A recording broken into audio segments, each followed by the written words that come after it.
Let's break it down straight from the hill to your hometown. No spin, no hype, just facts we find. AI's on the case, no truth left behind. Laws are written, deals are made. Who's got your back, who's throwing shade? We cut through the noise, decode the text, keeping it real. Congress in context, Congress in context, shining the light, breaking it down so you know what's right. Policies, votes, who's working for you? We bring the facts, the power is you. Welcome to Congress in Context. This is our deep dive into the Congressional Record. Yeah, hi everyone. Today we're really trying to sift through what's been happening in the House and Senate. Looking at the debates, the bills, the speeches, trying to pull out the key insights for you. Exactly. The goal is to give you a clearer picture of what Congress is up to.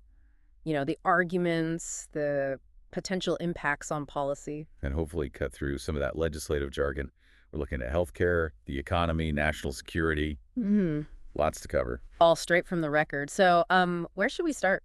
One big area that jumped out was the debate around Medicaid. There were some really compelling perspectives shared. Oh, right. Like there was a nurse talking about how Medicaid covers a huge chunk of births in their hospital. Really highlighting its role for families, you know. And then a speech-language pathologist from Virginia, I think, she was saying how many students depend on it, not just for healthcare, but even like school lunches. Yeah, shows how these programs are kind of interconnected. And the scale. The record mentioned 1.8 million Virginians on Medicaid. That's a huge number. And the point was made that even a, 1% cut in the federal share, that could really impact access for people. Of course, then you get the counter arguments. We heard from folks saying, well, we have to reform Medicaid to deal with the national debt. What is it now? $37 trillion. A staggering figure. And the argument there was, look, we can make reforms, but they won't touch children, the disabled, or nursing homes. It's aimed elsewhere. Which sounds good. But you do wonder, how easy is that in practice? Exactly. How do you find big savings in such a complex program without, well, someone feeling the pinch? It's that classic balancing act, isn't it? Yeah. Fiscal responsibility versus social support. Yeah. Okay. Another thing buzzing in the record, the U.S. Postal Service. Concerns about potential privatization keep coming up. Yeah, and there's this strong emphasis on its history. Right. Connecting the whole country, doing it for public good, not profit, and, crucially, without taxpayer funding historically. It really brings up that fundamental tension, you know, universal service versus efficiency or market forces. We see that debate a lot with public infrastructure. And the arguments against privatization, they sound pretty serious. Higher costs, slower mail. Potentially eliminating rural delivery where it's maybe not profitable. Which would be a massive change. And the human cost, too. The record mentioned like 640,000 postal workers potentially affected. Wow. Including almost 74,000 veterans, and nearly 1,000 just in Delaware was one example cited. It's not just about efficiency numbers, it's people's jobs, their communities. And there's also that argument, you hear it sometimes, that this is sort of an ideological push. Right, like trying to prove government services don't work by dismantling them, maybe, paving the way for corporations. It definitely taps into bigger philosophical questions about government's role. Absolutely. Okay, shifting gears a bit. Air traffic controllers. That shortage keeps coming up. And connecting it directly to travel delays, cancellations, stuff many of us have probably experienced lately. Yeah, the worry is the workforce is just stretched way too thin. And they used Newark Airport as a kind of canary in the coal mine, didn't they? Exactly. The record suggested that if the workforce keeps getting, quote, disrespected and depleted, what's happening at Newark could become a national headache. Which nobody wants. It touches on infrastructure, staffing, basic government functions needing support. But hey, it wasn't all policy fights and problems in the record. No, that's true. There was also quite a bit of recognition for achievements in service. It's kind of nice to see that side, too. Definitely. It gives you a glimpse of positive things happening, things that often get drowned out by the bigger debates. Like those students from the Charter School of Wilmington winning that Samsung STEM competition. Yeah, with an AI-powered smart bandage. Pretty cool innovation from kids. Very cool. And Bruce and Pam Friedlander in Omaha were honored. Right, for their community leadership, their service. That was during Jewish Heritage Month. It's good to see that kind of local dedication acknowledged. Totally agree. And Akika Shirai, recognized for 35 years in the Foreign Service, strengthening U.S.-Japan ties. That's incredible dedication. And on the sports side, Sophie Garcia making history in wrestling. First female wrestler to win a CIF Southern Sectional Championship. That's awesome. Yeah, and several Nebraska organizations got shout-outs too. FNBO for affordable housing work. Bryan Health celebrating 100 years in healthcare. Rebel Robotics winning a world championship. A lot going on there. And some major scientific figures, too. Dr. Margaret Leinen at Scripps Oceanography. And doctors Alessandra Sett and Shane Crotty for their immunology work, which, is so critical, especially after recent years. It's really vital work. It's a good reminder, isn't it? All these different contributions happening across the country. For sure. Okay, back to some of the more contentious policy debates.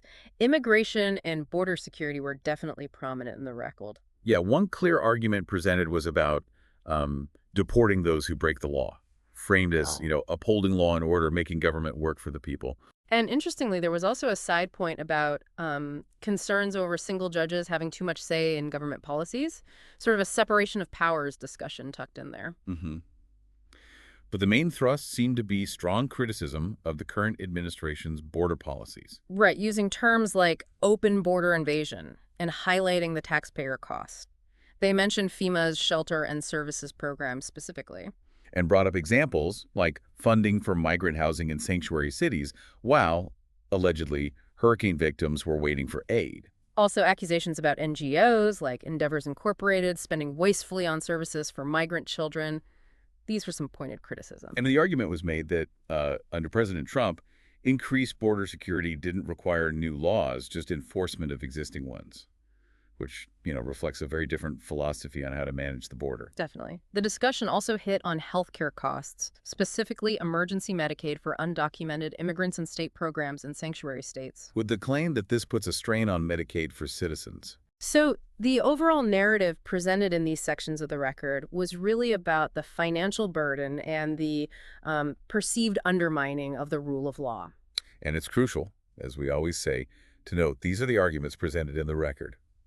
The immigration debate itself is, of course, incredibly complex, with many, many other viewpoints out there, focusing on humanitarian aspects, economic benefits, and so on. Absolutely. Very polarized issue. Okay, let's turn to taxes and small business. That's another recurring theme. Yeah, a big focus was on preserving something called the stepped-up basis. Right, which essentially protects family farms and small businesses from paying capital gains tax on the increased value of assets they inherit. So if you inherit a farm that's worth more now than when your parents bought it, you don't pay tax on that gain immediately. It resets the value. Big deal for passing businesses down. There are arguments against it, of course, about tax fairness, but the push in the record was definitely to keep it. And also support for the Family Farm and Small Business Exemption Act. That's about FSES, the student aid form. Yeah, trying to stop small business assets from counting against students applying for financial aid, making college maybe more affordable for those families. Makes sense. And then there was a lot of talk about rolling back regulations and extending the 2017 tax cuts. The argument being those cuts fueled strong economic growth, and letting them expire would really hurt small businesses, maybe almost doubling their tax rates in some cases. And a specific push to use budget reconciliation, that special fast-track process, to extend parts of the Tax Cuts and Jobs Act. Like Section 199A, bonus depreciation, the R&D tax credit, things supporters say help businesses invest and hire. Framing it as, opposing this package is basically voting against small business support. So again, you see these competing ideas about the best way to use tax policy to help the economy and support those smaller enterprises. Moving on to infrastructure and safety. Helicopter safety specifically. Yeah, near the Statue of Liberty, there's the Improving Helicopter Safety Act, aiming to ban non-essential flights there after that fatal crash. Reflecting concerns that maybe the air tourism industry is putting profit ahead of safety sometimes. Seems to be the underlying worry.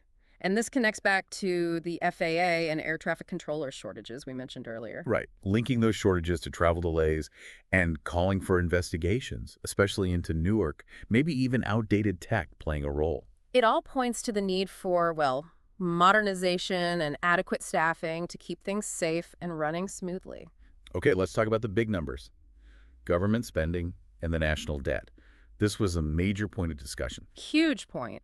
Moody's projections were cited, suggesting that, wow, maybe 30% of tax collections could go just to paying interest on the debt within like 9 years. 30%? And potentially even 45% if interest rates ticked up by just 1%. Yeah. That's a massive chunk of the budget. They compared interest spending to the Defense Department budget, didn't they? Yeah, basically saying interest payments have become one of the biggest government expenses, which, limits what else you can spend money on. And highlights how hard it is to balance the budget with spending levels where they are, especially with healthcare costs, and now this huge interest burden. There was criticism, too, of reconciliation budget proposals that some felt had tiny spending cuts and could actually, double the national debt in 10 years, raising concerns about how the bond market might react. A pretty sobering fiscal picture being painted there. Definitely. Then there's Social Security. Concerns were raised there, too. Allegations about potential budget cuts affecting not just Social Security, but also healthcare, education, small business programs, kind of a broadside. And specifically, worries about the nomination of Frank Bisignano to lead the Social Security Administration. Fears about, service cuts, office closures, even potential privatization. Yeah, drawing comparisons to Elon Musk, mentioning DOGE, it got pretty heated. The claim was confirming him would be a, quote, death sentence to Social Security. Wow, strong language, clearly reflecting deep anxiety about the future of that program. Very much so. Shifting to education and tech, the Senate looked at disapproving an FCC rule about the homework gap. Right, the E-rate program rule that lets schools and libraries lend out Wi-Fi hotspots to students. Because, not having internet at home puts kids at a real disadvantage for schoolwork these days. That's the homework gap. Arguments against disapproving the rule really emphasize that point broadband is essential for education now. And highlighted that the program was already reaching millions of students. Critics of the move to disapprove called it, things like cruelty and meanness. So a strong defense of using federal programs to bridge that digital divide for students. Yeah.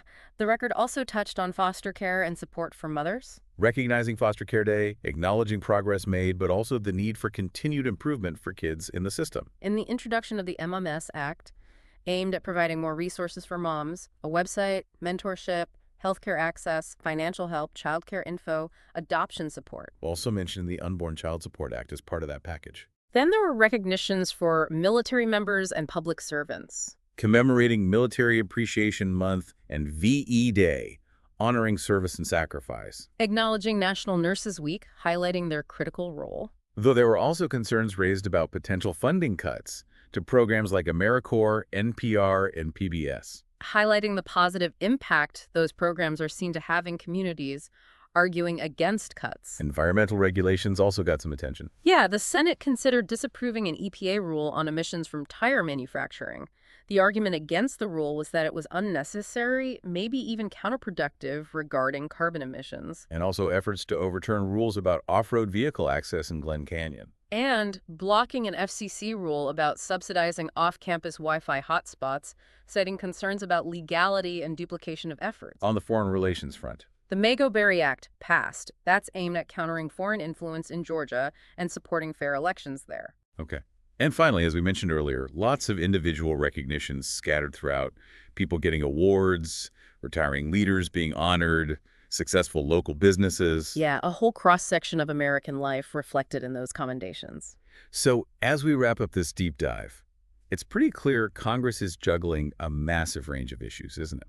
Absolutely. Everything from individual health care access and local business taxes right up to, national debt and foreign policy. And the debates we've touched on, the arguments presented at the record, they really show how the decisions made there can ripple out and affect all of us in significant ways. Which is why, staying informed and engaged is so important. Hopefully this dive gave you some useful insights. We definitely encourage you, if something sparked your interest, to maybe explore the full congressional record yourself. You can really get into the details of specific bills and debates. Think about how these things might play out in your own community. What questions did this bring up for you? Are there areas you want to understand better? It's an ongoing process, understanding how our government works and how we can participate. Definitely just the beginning of the conversation.